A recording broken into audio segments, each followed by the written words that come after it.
Today we're going to talk about, very briefly, three architectural styles and really artistic time periods. First, the Renaissance. Second, the style called Mannerist. And then finally, the style called Baroque. Also important during this time period, of course, is the Protestant Reformation, which we will be discussing more in class. But for now, suffice it to say that much of what I'm going to say about architectural styles applies principally to Catholic churches.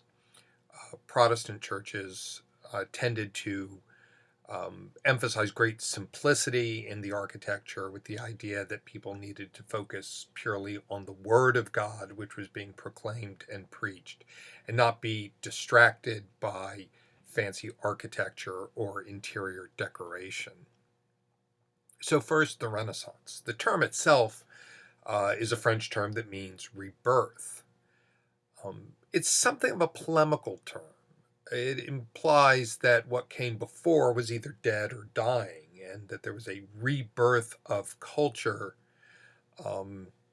This, of course, is a rather negative view of what we call the Middle Ages, and I hope in what we've seen of both the intellectual and architectural accomplishments of the 12th and 13th centuries, that this really wasn't a dark age.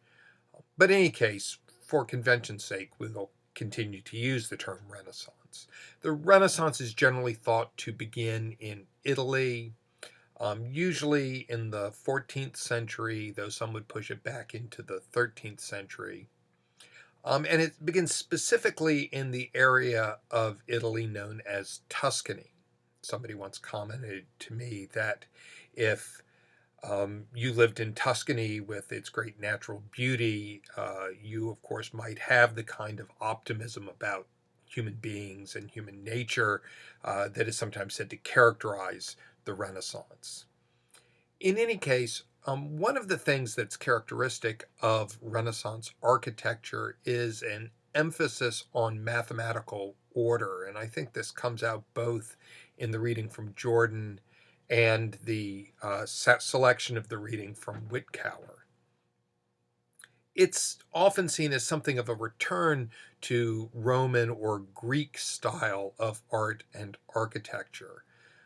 Though I think both Jordan and Whitcower point out pretty effectively that it's really only going to be much later in the 18th and 19th century with what's called neoclassicism that you get a very self-conscious return or an imitation or even aping of Greek and Roman styles.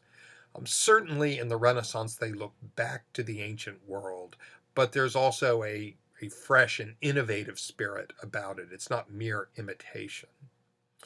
Now, one of the issues about the Renaissance is whether they are essentially secular, as Jordan seems to think, or still essentially religious, as Whitcower argues.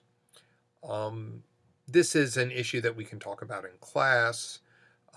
Is the refocusing on human nature and human possibilities, which is said to be characteristic of the Renaissance, necessarily secular?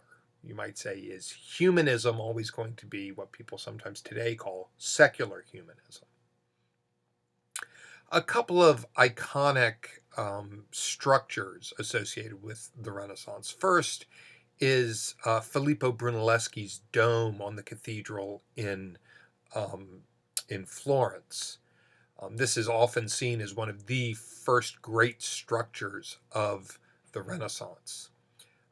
But one of the things to note is it's somewhat different from the classical Roman dome, which was a strict hemisphere. It's actually an elongated dome, and in fact uses some of the architectural techniques that we find in the Gothic. You might think of it as a dome that is created out of pointed arches.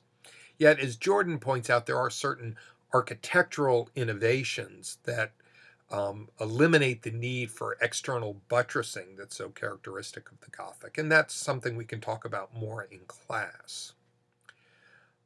Another piece of architecture that, at least in part, is iconic of the Renaissance is St. Peter's Basilica in Rome, which replaced the basilica built by the Emperor Constantine in the 4th century, which by the late Middle Ages was in terrible shape and was falling apart. St. Peter's, particularly in the early plans for it, you can really see very clearly the Renaissance emphasis on mathematical order and the centralized plan. And Jordan talks some about the controversies over the centralized plan, as does Whitcower. But the early version of St. Peter's Basilica is very much a centralized plan, which later will get elongated to adapt it better to the actual function of a church, which is as a setting for the celebration of the liturgy. Now, we turn then to mannerism, which you might think of as a kind of a either late Renaissance or early Baroque phenomenon. As Jordan characterizes it, if the Renaissance is about balance, harmony, and gravity in the sense of seriousness, mannerism, he says, is about deliberate discord, emotional tension, and what he somewhat disparagingly calls decorative fuss. And he points to the Church of the Jesu as an example of mannerism. Now, this is significant for us because the Jesu was the church built by the new Society of Jesus, or the Jesuits, at a crossroads in Rome that would really locate them in the heart of the city. We'll talk some about the Jesu in class, but just a quick look at the facade will show a certain fussiness, perhaps, that one doesn't find in high Renaissance architecture, and an attempt to express more emotion by the creation of tension. The Baroque, which follows mannerism, purges mannerism of its excesses. Jordan speaks of, quote, the proud, confident, rhetorical spirit that differentiates Baroque from the clever sophistication and self-conscious ambiguity of mannerism.